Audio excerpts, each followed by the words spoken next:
Hello guys, তোমরা সবাই কেমন আছো? আশা করি সবাই ভালো আছো। আর এই ভিড়টা কিসের বলো তো? এই ভিড়টা হলো মুদিয়ালি ঠাকুর দেখতে যাবো। তো মামামকে নিয়ে এসে, ছোটো মামামকে বড় মামামকে নিয়ে এসে দেখো কত ভিড়ের মধ্যে দাঁড়িয়ে আছি, কত লাইন দেখেছো। মানে 1000-1500 লোক এখানেই আছে। খুব গরম লাগছিলো, দিদিও দাঁড়িয়ে আছে।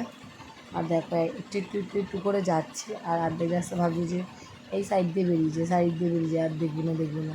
তবে মনের ভিতরে কেমন একটা হচ্ছে যে এতটা যখন আসছি তাহলে একটু দেখে নিই সামনে। তারপরে মিঠাই দেখো গান করছে, তাহলে খুব গরম লাগছে।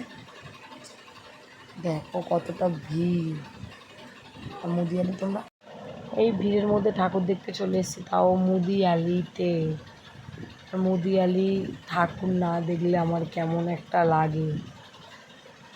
তো মুদিয়ালিতে দেখো কত ভিড়, মুদিয়ালির ঠাকুর দেখার জন্য কত লোক। আর আমি আর মামাম, ছোটো মামামকে নিয়ে চলে এসেছি। দিদি, আমি, বড় মামাম, ছোটো মামাম দুজনকেই নিয়ে চলে এসেছি। তো অনেক দেরি হয়ে গেছে, মানে আমরা ঢুকেছি 9টার সময় আর বেরিয়েছি 11:30টার সময়। মানে তোমরা বুঝতেই পারছো কত ঘন্টা লাগছে আমাদের।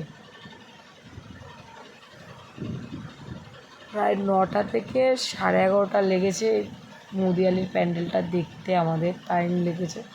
ধীরে ধীরে ধীরে ধীরে গিয়ে ভিতরে ঢুকেই ক্লোজ হয়ে এরকম দেখতে পেরেছি।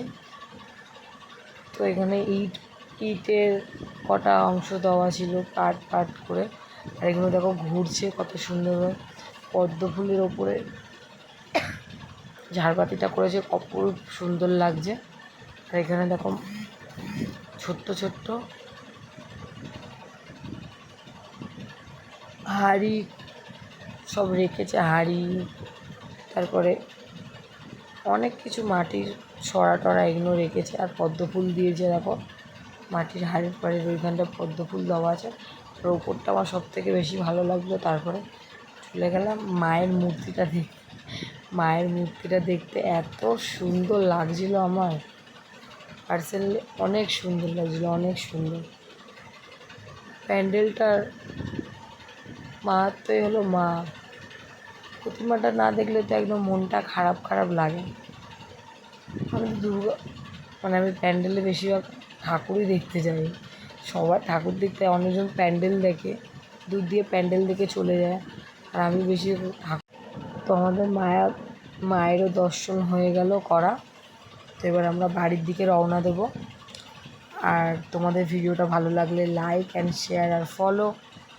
আর দেখা হচ্ছে নেক্সট ভিডিওতে। Bye, tata.